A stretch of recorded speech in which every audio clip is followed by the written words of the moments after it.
Tom Mirabella left corporate America to build something in his community. That ended up being a lot more. He launched Wingman Planning to bring high-touch marketing to neighborhood brands. And then that led to real estate. Then that led to Shubu Shuttle, Shore Luxury Limos. Now he's got a franchise model for Wingman itself. This episode is about momentum. It's about what happens when you stay humble, you hustle, and you know when to double down. I'm Bryon Morrison. Let's get to the leaders list. Everything is happening through these screens. How are we getting the most out of that person? I want to see this thing grow long term. Amazing story. You have such a unique perspective on that. Schedule a 2-week vacation. I applaud those models. Undervalued. Secure your digital footprint as well. Why were they even put in place in the first place? Only the most adaptable survive. Let's get to the leaders list. Hey, Tom Mirabella, welcome to the leaders list. Thank you for having me on today. I appreciate it. Absolutely. Man, I've been looking forward to this. I love your perspective from running a portfolio of companies. You're building your own small to medium-sized businesses, but then at the same time, you really have a service that's built for small to medium-sized businesses. So let's talk a little bit about, first of all, just tell us a little bit about your company or companies. And Sure. Then we'll jump into your origin story. Sounds great. So I have, we have three brands. We have Wingman Planning, which is a small and medium, serves the small and medium business community. We're a marketing agency. We do website development. We do social media, digital advertising, as well as print advertising and design. And about 10 years ago, we invested in a transportation company, Shore Luxury Limos. And then 9 years ago, we invested in another transportation company, Shubu Shuttle, and it's Shubu Trolley and Shuttle. We provide trolley and bus service primarily for weddings on the Jersey Shore where I'm located. Love it. Love it. And what inspired you? Like, if you've got an agency and you're building this, why transportation? How'd you get into that? Somebody came to me, a client of mine at Wingman came to me and said, that they were looking to, they were involved in transportation, looking to make some changes in their current role with kind of current ownership of another company. So I invested in, because I thought it was a good model on the Jersey Shore. It's a very popular, for the weddings, and it's a nice destination wedding spot. So it was a good market, and the timing was right, and we took it on, and we saw it grow. So it wasn't, when if you look it back and you say, well, why transportation? Really wasn't the business. It was the opportunity. Yeah. So it was opportunistic, right? It came to you, but I think the cool part about that is you were in a position where you could consider it, right? I always refer to that as the power position, right? It's a have to, it's a get to.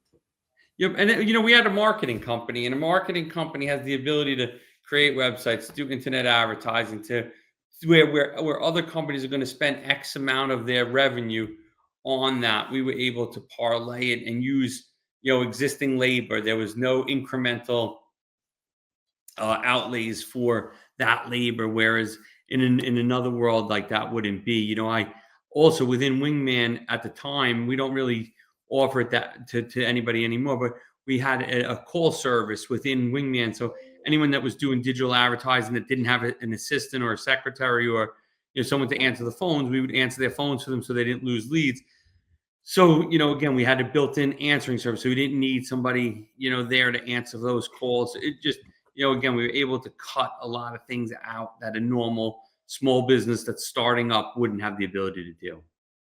I love, Tom, so many businesses, sales, marketing, customer service, those are massive things for them to work on. And sometimes it's just not second nature to them. They have a tough time with it. Even with solutions out there like Wingman Planning, they just look at that and go, I'm never going to get to that. So that's a good example where M&A or mergers really is a nice way to be able to fill a void. And that's a great consideration. We talk about that all the time with customers about, like sometimes M&A, instead of growing it yourself, it's a faster, easier way to get to the right answer. It's interesting now with Wingman, we have a lot going on, and that I'm sure you're going to want to talk about today, but also, now we're looking at some strategic alliances and strategic M&A to continue to advance the brand, because we think that there's an opportunity with multiple B2B providers that can, lend to us, where it might be easier to just take somebody over than it is going to be to go in and build from scratch again. Yeah. And Yeah. as you get It older, opens you up don't so really many want to build from opportunities. scratch anymore. Yeah. In Well, your let's 20s, it was easy. Sure, sure. Well, then you start to, wisdom kicks in and you go, well, this is a lot easier. So let's talk about, Tom, tell us about your origin story. I mean, how'd you get started and how did you end up at this place where you're at today? So I started out in corporate America I've been on my own 17 years. So I don't know, 25 years ago, I started out, out of college and worked in corporate America. I thought it was the greatest thing in the world. And then I started to, I bought a house to renovate and flip back in like 2007. And I was having a hard time finding contractors. So I said to one of my buddies, I go, what if we made like this like website where we could match contractors and homeowners? And he was buying a house at the same time. So all of a sudden now we're doing this site called lihome411.com. Li for Long Island, that's where I lived at the time. Home for, obviously the home, and then 411 for the info about the home. And so it was a matching service. It was what you would know as Angie's List today. We went out and to try to get people in contractors to advertise and homeowners to look at it. And the contract, I would get these contractors on board, and they said, we want you to do work for us. Like they would, at the time they didn't have a website, or they had a very basic website. They wanted to be on the first page of Google, and they were like, well, we'd rather you work for us than to work for these other people. And so at first I was like, nah, I really want to do this site, and this is what I wanted to do. And I was still working full time. And then I started to dabble in it, and they said, oh, could you make a brochure? Can you do this? Can you do that? And little by little, I just started taking on the work. I didn't really know how to do it all, but I was finding, freelancers, subcontractors to help me. And then all of a sudden, little by little, I kept getting the same questions and answering the same answers. And I said, you know what, maybe I should switch over to working for the contractor versus working for the homeowner, essentially. And it started to go. Then my wife says, you want to live in New Jersey instead of living in Long Island? In my head, I said, well, I have an online business. Yeah, sure, we could do that. So we go to New Jersey. I sell the first job in New Jersey. And the guy goes, why am I sending a check to LI Home 411? Doesn't make any sense. And I said, so I said to my wife, I go, he's right. So I'm driving one day from New York to New Jersey. And I said, you know what? I need a new name. And I go, Wingman. And I said, I'm their wingman. I'm a small business guy's wingman. They don't have a marketing team. They don't have this support. The web is, taking over now. I said, I'm going to be their wingman. And I told it to someone, and they're like, that's an awesome name. And I just went with it. And, 17 years later, we're still using the same name. That's great. I love the name. I love everything about it. And then, at the time I was like, I'm just going to be a small business consultant. I'm going to be a team of one. I'm going to use freelancers where I need them. I'm not going to have an office. I'm not going to have staff. I'm not going to do any of these things. I'm just going to be a small business consultant, work with X amount of companies. And that's my world. That's my life. And then, we're living down on the Jersey Shore. We're living by the beach. It's great. I realize I'm not really a beach goer. I've learned that in the first couple months of being here. I go to the beach for like an hour. I'd be so bored. I'd be like, what are we going to do? What are we doing? And, Yeah. So little by little, then, again, then you do a nice job for somebody, especially in the small business community. They tell their friend, they tell their colleague, they're at the supply house and they're like, oh, this guy, Wingman did this for me. And then, someone else is calling you, or you group texting and saying, hey, you mind if you help my friend? My friend needs a website. So we just started doing that. And then I I hired my first like part-timer, and I was like, I'll give you 20 hours a week. I don't really know. I don't think it's going to be more than that. I think that this is what I'm not planning on going further. She's like, look, I just graduated college. I'll give it a whirl until I get a full-time job. Then she said to me, listen, I think I need to go to 30 hours. I think I need to go to 40 hours. So she was full-time. Then she says to me one day, and she's working remote. Before remote was cool and everything like that. She says to me, I think we got to get some extra help. So my wife tells me about a friend of hers that, might be looking for some opportunity. And I had the same conversation with this woman. I said, I can give you 20 hours a week. I don't see it going more than that. I'm not looking to get big. So she's working for me 20 hours a week. The first girl goes and gets another job. She moves on. And my neighbor at the time, this woman is about 25, 26 years old. She lives 3 doors down from me. I see her one day. I see her mom actually one day. I was like, hey, listen, what's Tone up to? I might have a little part-time gig if she's interested in a few hours a week. Tony comes down. She sits with me for a little while. And she's like, I'm interested. So now she's working. I said to her, though, go 40 hours a week because she was a college grad. She was trying to make her way in the world. So I said, look, I'll offer you 40 hours a week. And she was like, okay, let's do it. And I said to her the same thing. You're going to work at my kitchen table. We're not getting big. We're not doing this. Same thing. I was very consistent with my story. So she's like, okay, cool. Well, now we're working at my kitchen table. Now we'll hire a second guy for the kitchen table. And the kitchen table's getting a little crowded. And my wife's like, at 5:30, I want to start to cook dinner and you got people here. So I'm like, okay. So she's like, I think you probably should look for an office, And I saw an office that I liked, 10 minutes from the house. Talked to the guy I'm also a fan of real estate. So I said to the attorney, I said, look, I'll buy the place from you. And he said he didn't want to leave. He was an older gentleman. So I said, listen, why don't you lease back from me? So you stay as far as any of his clients knew, I never owned the building, which was fine. I didn't need the publicity on it. He was paying me. I was paying him a mortgage. He was paying me rent. It was a match made in heaven. So now there's 3 of us in this little office. And then we started, and then we needed another person. And then we needed another person. Now there's like a wait for the line. There's like a line to go to the bathroom now. And I was like, this is going to be a problem. And we were only there about a year and a half. So I was like, this is a problem. So I saw another building that was about a half mile from where I was. And I was like, I'm going to buy this building. So I bought a building that hadn't been renovated since 1970. When I first walked through the building, they thought I lost my mind. They were like, Tom, what are you doing? Like, they thought I'd gone bonkers. So I said to them, like, when it's done, you'll see this vision that I have. And thankfully, one of the women that worked for me believed in me, agreed with me, and was like, Tom, whatever you need, I'll help you get this done. And she has a very good designer eye. And she and I would come over every day, and I hired a contractor, and I'm working in one building, I'm renovating another building, paying on both buildings now. So, it's a slug. Like, it was a hard year.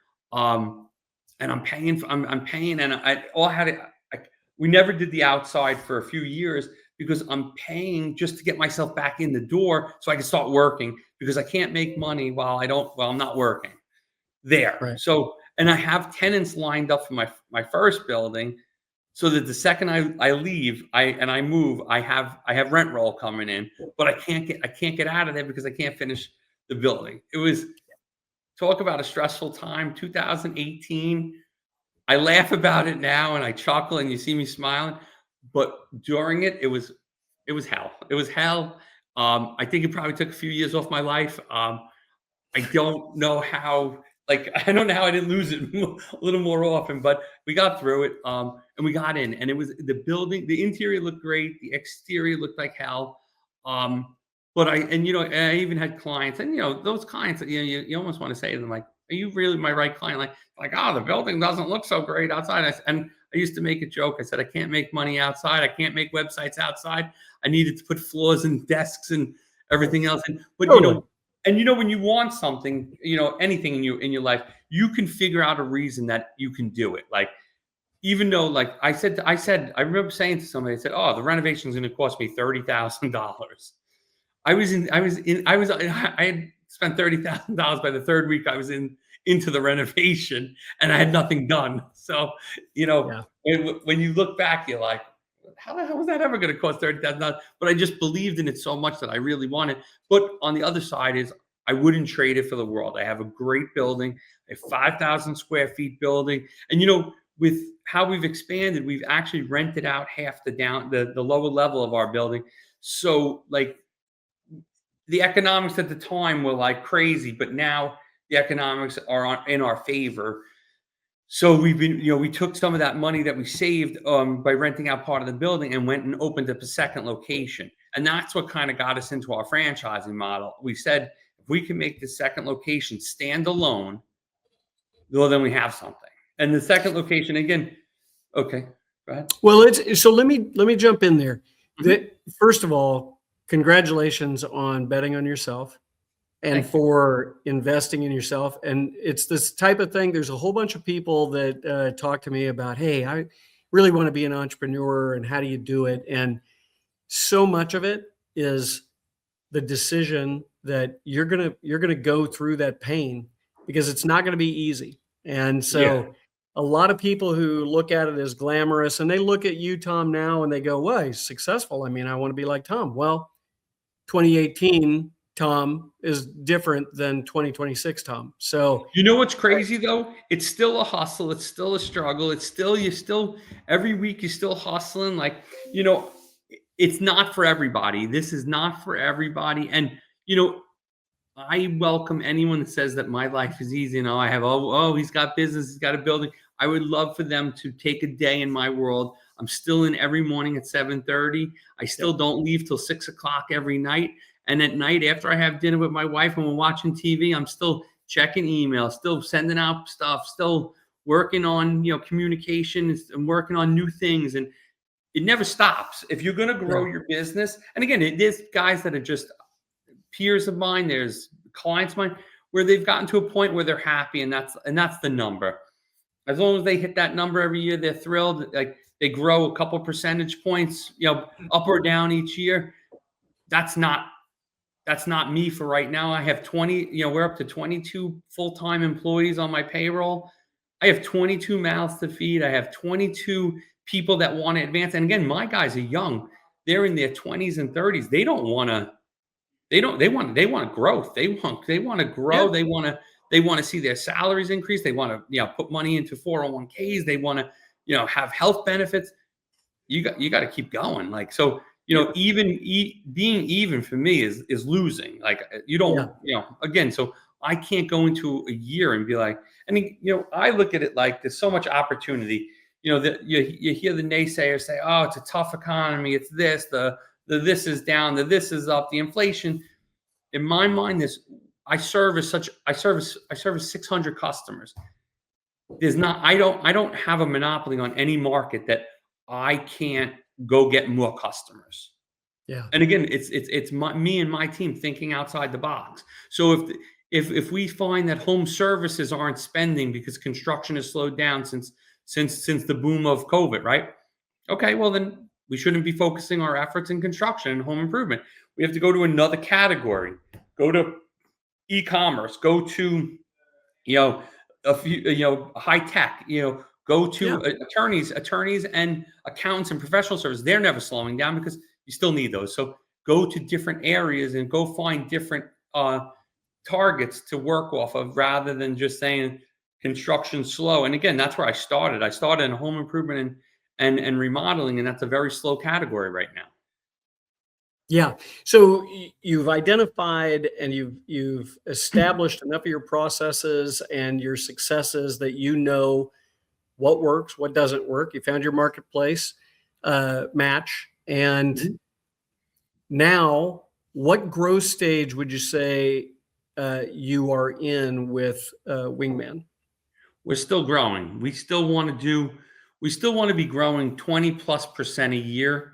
And we don't see any reason why it shouldn't. And 20, again, I think it's pro forma 20, right? Because we want to grow 20, 25% a year in our Wingman corporate, if you will. Now we're starting a franchise system. So now we should see explosive growth. Like, again, you open up a franchise system, they're a standalone entity that's, generating money back for Wingman. But when you put multiple of those on, like, we shouldn't, like 20%, if we're doing 20% and we have franchise systems, we're not doing well, because now we've added more units. So again, I'm looking at same store sales, almost like how retail looks at same store sales now, because again, I have to look at my corporate office against last year's number versus my Belmar office, which is our second office, versus our, their numbers, and then franchise systems against their numbers. So that, again, I think we have to look at it as a true pro forma. Otherwise, you can very easily think your results are great and they might not be. Yeah. Okay. So let's talk about what made you decide, because it feels like you're probably in scale mode where you've established the core, you know what your business should look like. You're in a rinse and repeat model with that. But now you've added this whole franchise level. Tell us about that. What was the thinking behind it? What inspired you to do that? That's a very different strategy than let me just go take care of my clients. Sure. So we started to, we were in the first location, like I said, the 2008 renovation, and we started to expand, and we were doing well, and we were growing, and we got ourselves out of all the craziness of that renovation, and business was going well. We hit COVID, we hit a little bit of a setback, but once that kind of reset itself in 2020, we went back to growing. And I want to continue to grow, and I wanted to continue to grow the team and grow the business and help our clients. Like, we're very much customer service focused. We're people of the community. We deal with integrity. We put our best foot forward, and that was our core. Those are our core values. So then I said, like, if we could go to this second location and see how we do there. Worst case scenario, we're in a 3-year lease. It's not the end of the world. We'll ride it out. And as we started to pick up new customers there, we started to realize, like, wow, we're only 15 minutes away, 20 minutes away.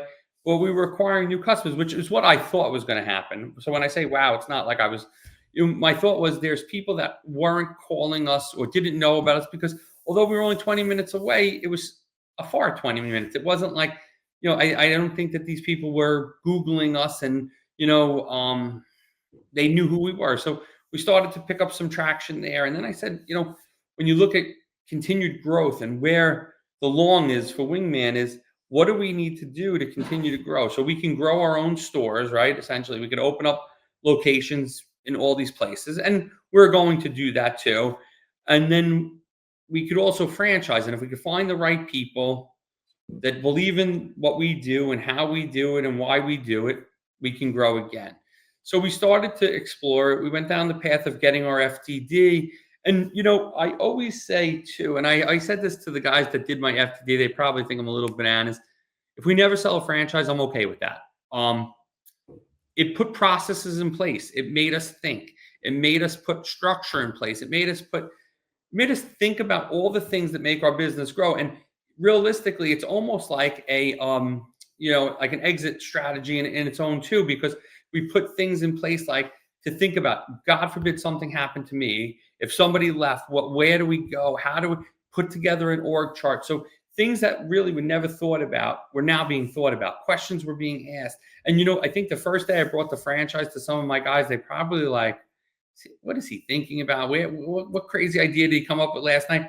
But then on the reverse side of that is now everybody talks about the franchise. Oh, we have this franchise. We have our first franchisee. So, and now that people talk about, well, when we have more franchises, how are we going to do this? So the conversation has changed. So if we never sell another one, it'll be fine. We'll have made our money back, already, but on our capital cost on that. But I think when you really think about it, I want to find the right people to be in our franchise system. I have a team of 22 dedicated employees. They care about Wingman. They care about what they're doing every day. They care about the end customer. And there was a point in time where I was like, oh, I'm the only person that could talk to customers. I carried a second cell phone around me, and I was like, oh, they need to talk to me. They're not going to talk to you. And as time went on, you know, I started to delegate and more. And I said, oh, you know, someone else is going to pick up the phone. Oh, someone else is going to answer that email. Oh, someone else is going to talk to that customer.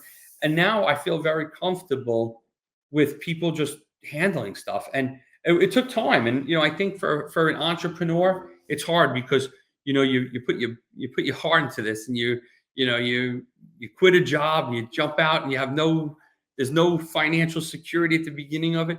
But on the other side is once it starts to click. And, you know, once you start finding customers and they like you and you start to grow, it's a good feeling. And again, we started the foundation, and, you know, from time to time, I'll look back and say, was it worth, you know, I was on a fast track. I was a rising star at, in corporate America. You know, I look back and say, did I make the right decision? And then I say, of course, you know, without a doubt, I made the right decision. I'm invested in multiple companies. I own a company. I have a franchise system. We have a charity.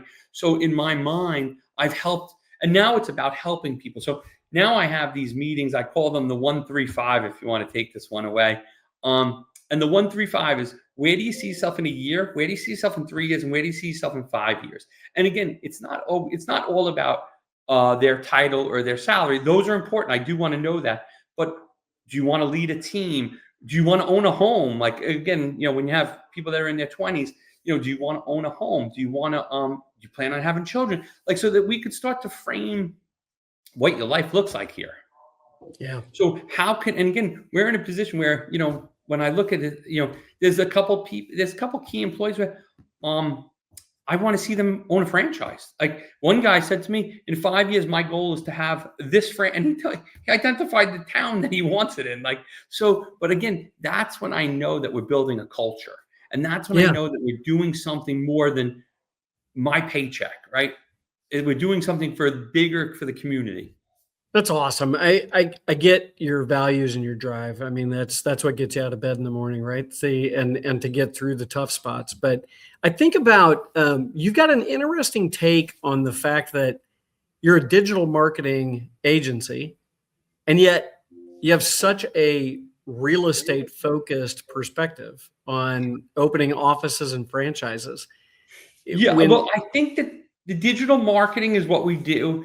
But I think that where we're different, and again, we're a small business. Like, I don't want you to think we're the next, you know, we're Amazon. We're by no means like that, you know, that business. We're a small business, but we take it very seriously. We're all about being part of the community. We run toy drives, we run food drives. Like I said, we have a foundation. So I think when I look at digital marketing, when I look at the world is very digital. Everything, how fast can I get it? Is shipping free? You know, all those are my questions. You know, in the old days, people would say, oh, I need brochures made. And I say, okay, they'll be in next week. Now they're like, can you send me the tracking number? Because Amazon has taught them to ask for the tracking number. Walmart's taught them that. So, but on the other side is, I think that people are losing that human touch. And, you know, we do lunch and learns. So like, I bring 10 people into the office and we talk about a subject. So I don't think we need huge real estate. Like, so I wouldn't get we have a 5,000 square foot building, like I said at the beginning. And we occupy 2,500 squares of it, and we, you know, rent 2,500 squares of it. I don't think we need anything like that. Our second location is 1,000 square feet, and that's where we do our podcasting. That's where we do our lunch and learns. It's more of an open concept, great for that.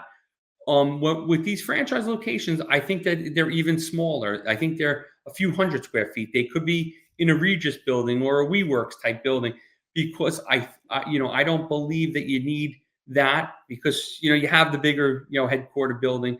And it's to find those niches, because there's still a lot of small business owners that aren't all about everything being digital and aren't all about AI. But, you know, and again, I think we're in a world where there's no trust. There's less trust than ever. I don't want to say there's no trust. There's less trust than ever, but, you know, people feel comfortable coming to our office, and we invite them in and say, hey, let's have your consultation here. Now, very easily, could you do it on a Zoom? You could, but I think that you build trust, you build equity with people by meeting them face to face still.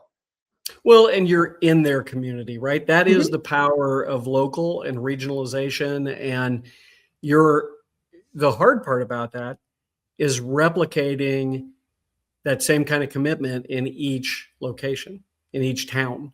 I You know. know, I mean, that's going to be the hard part, That's obviously. going to be the hard part, and I think I think we're seeing it in even within our first franchise.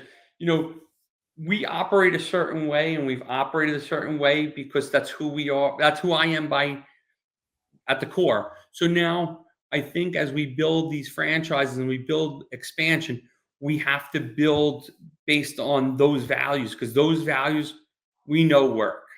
Yeah. I love your perspective on the franchise was a natural byproduct of getting your house in order. Like, we talk to companies all the time who say, look, I want to start thinking about buying other companies, or I want to sell in 3 years or 5 years. And so our argument is the pre-due diligence Yeah. is the most important part to understand what should you work on, what do you have to work on, and what's going to give you the greatest return in the first year, second year, third year, and then prioritize effectively, And we're around playing what matters first. we're playing a little differently. And again, I think that um I'm playing for the long. I'm not playing for today. I'm playing for 5 years from now, 7 years from now. Again, I'm playing for the exit down the road. Whereas I want to get everything built right and run the best way we can. And I find that a lot of companies are here for today, and they're trying to get every piece of the grab that they can today. But in the future, they're not going to be there, or they're going to be running differently or running the same. Whereas I want to build that everything today, doing the right thing, building the right procedures, building the right team, putting the right players in place. And then 5 years from now, life is just better than trying to do not always do the right thing today. Well, Tom, we're saying the same thing because my Yep. perspective on pre-due diligence is not that that's how you prepare to sell, because I often say the best way to guarantee that you're not going to get sold is have a shitty company. Yeah. Okay, so don't do that, right? No, So and pre-due diligence is really just about how do you put yourself in that power position so that you can decide what Yep. you want to be able to do next. And so I think that's what you did. Like that's that, and you looked at it and said, "This is my opportunity. Now that I've gone through this process, I can double down on myself. I can double down on the opportunity here to help other people and use this as a franchise model." And that's just putting yourself in a power position. I love it. Yep. And we'll see, we'll see where this franchise goes because again, I'm very particular on doing the right thing for people. So Yep. I want to find, the franchise company that we hired to help us with the FDD said to me, Tom, you're going to deny more people than you're going to accept. And that's a weird thing, guy that came up from the sales and marketing world. It's a weird thing to hear. But as I've kind of started to explore this, it's a true statement. Like, anybody can give you the money to get a franchise, but they got to do the right thing. They're in and day out every day thereafter. And again, run it like we run it. We're going to be in business 17 years in April, probably right when this airs. And again, I still show up first, I still show up at 7:30 in the morning. I still don't leave till 6 o'clock at night. And I still work, at night and on the weekends to better our business. So I want franchisees that want to be their guy in their community or their guy or their girl in their community, because I don't want it to just be like, oh yeah, we're a franchisee, but like it's not important to us. And I think a lot of franchises see that where, you go to different stores and there's not consistency. And I want, like, as we grow, I want to have that consistency. And I want to put a person on the payroll whose whole job is to be that, making sure that person understands the brand and understands where we came from. So what's There's on a sign your that says stay humble, hustle hard behind me, which, and I have a last sentence that goes with that, that I've, created over the years. It says, and remember where you came from, and I think a lot of people lose that focus as they see success. As they see success, they don't remember what it was like at the beginning as new guys are coming around, or guys that made mistakes and they forget, years ago, oh, I made those same mistakes, but are very quick to criticize somebody else. So, again, stay humble, hustle hard, and remember where you came from. Yeah, I love it. I love it. So let me ask you, for our listeners, like we know right now what's probably on your leaders list is largely related to launching this franchise model and being able to work with those guys. I don't know. I don't want to put words in your mouth. If there's anything, you hit the nail on the head. Yeah, I figured that. So your leaders list is pretty clear, but thinking about the stages that you've been in, the things that you have seen, if I'm a founder and I'm trying to grow and scale my business, like what's the thing that you would say should be on my leaders list? I always try to change my job every couple months. Like as we do things, I learn it and then I delegate it to somebody. I learn something new. And, I think right now there's so much going on in tech. You have AI, crazy. There's new things coming out every day. From my standpoint, I'm helping my development team and, social and advertising teams run their stuff. I'm helping the sales guys and the account management team staying up to date with their customers. And I have a lot of relationships because, again, people know me from the community. So, there's a lot of times where I'll meet somebody and they say, I need this, this, and this. And then I'm relaying it to my team so they could deliver a job. But I also stay involved because I want to make sure that the job comes out the way that I envision it. And again, I think there's some times where I wish I wasn't running a marketing agency and just selling products and selling widgets because it would be easier. I have that, perspective of, is this the end result that I want? Like a widget's a widget is a widget. Whereas, in the marketing space, is that the best creative we could use? Did we A/B test it? So there are things that I think because I run a marketing agency, keep me a little more in the process. But again, I think we're focused on technology. We're focused on doing, our current customer base. I never want to lose sight of those customers because they're who got us. They're the ones who got us here. And then I want to focus on our future endeavors, which is our franchise system and running the business as efficiently as possible with as many people that have franchises to grow them. And again, now we have a different final look. It's enterprise value now. When you have one or two systems, it's one or two systems. That's what, at the end of the day, what you're going to, put on, sell down the road. Now you're looking at enterprise value. If you have 50 systems, what does that look like? Yeah. Yeah, man, that's great. So just going back to your recommendation on what goes on the leaders list, that sounds a lot like the advice that my dad gave me very, very early in my career, which was go be a practitioner and be great at something, make that your core, but never stop adding rings to the tree. Keep getting better, right. Keep changing. And, again, I love that perspective of you continuously learning something new, but then giving that to someone else. That's a great gift. Yeah, and I try to read as much as I can, and buy back your time if you've read that one or heard about them. Again, same kind of thing. What is the value? And there's times where someone said to me that works on my staff the other day, let's do this consulting, and I said, listen, it's not a winner that's not a winner for us because again, I said, who's going to do the consulting? And they said, well, you could do it. I said, it's not practical. I said, because what we're going to need to charge isn't efficient. Now, if we could get someone else on the team to do it, it could be a winner. But in its current world, if you look at other things that we do as a business, it's foolish to do that. And again, it's more of a learning at that point, so that you think about, all right, well, think about it differently. And I think when you're an employee or you're not in the business, sometimes it sounds crazy. You're going to give up that $150 or per hour on something. But on the other side is when you look at the payroll every week and you look at what you have to generate, that $150 is lunch money at that point. Right. Well, you understand the value of focus. Yeah. Now I'm saying that to a guy who, you've got Wingman Planning, you've got Wingman Franchise, you have Shubu Shuttle, you have Shore Luxury Limos. Let me tell you another thing. You have figured out the portfolio. Yeah, you have to figure out where your revenue is coming from, and it's not just revenue, because revenue is a vanity number. You got to look at where your free cash flow is coming from. Yeah. Where your true cash flow is coming. That's what you got to put your effort in.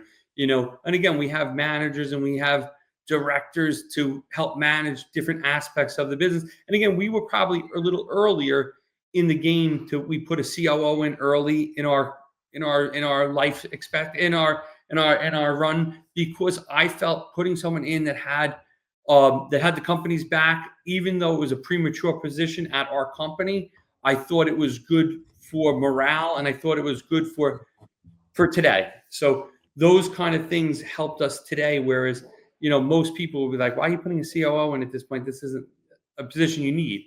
But we saw that. And then we brought in a director of sales, probably a little prematurely. They've been here 5 years, but now he put in processes, because he came from big business. He put in processes, he put in procedures that, we never had. Then we brought in a director of marketing to oversee all of our division heads. So like all those things kind of came together. So, and at Shubu and Shaw, we have a director of operations, because again, that's not, we got to make sure that we're optimizing. When we go into this franchise world, like I told you, I want to put a director of franchise operations in, so that person's going to look at the day-to-day of the franchise. So as much as it's a lot, it's also done with management. Yeah. I talk to you hear this reoccurring theme on the leaders list with a lot of our guests.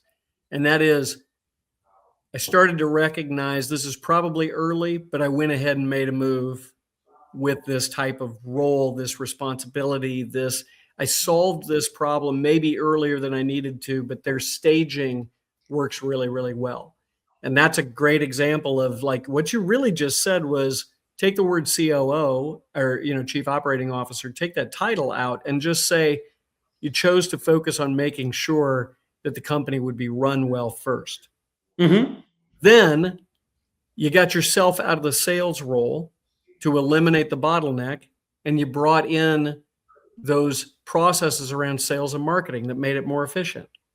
Yep. Then you reinvested in the product with the director of marketing. And those are the points, right? I always tell people, I'm like, don't worry about the title, worry about the function that you care about and get that right first.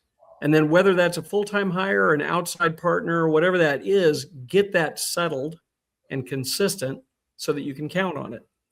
Then you can start thinking about other things. So you move from fires to foundational thinking to future. Yep. And again, it takes you out of the day-to-day of who's the account manager for this job, who's doing this, what do we do, what developer are we using here? It takes you out of those conversations. And again, at the end of the day, at the end of the week, I look at it and say, all right, well, we use this person here, this person there, and it works. But in the middle of the fire, you don't need to be in it. Like you're looking at strategic. Now I want to look at strategic initiatives to get to that next level. Right. Start working on the business.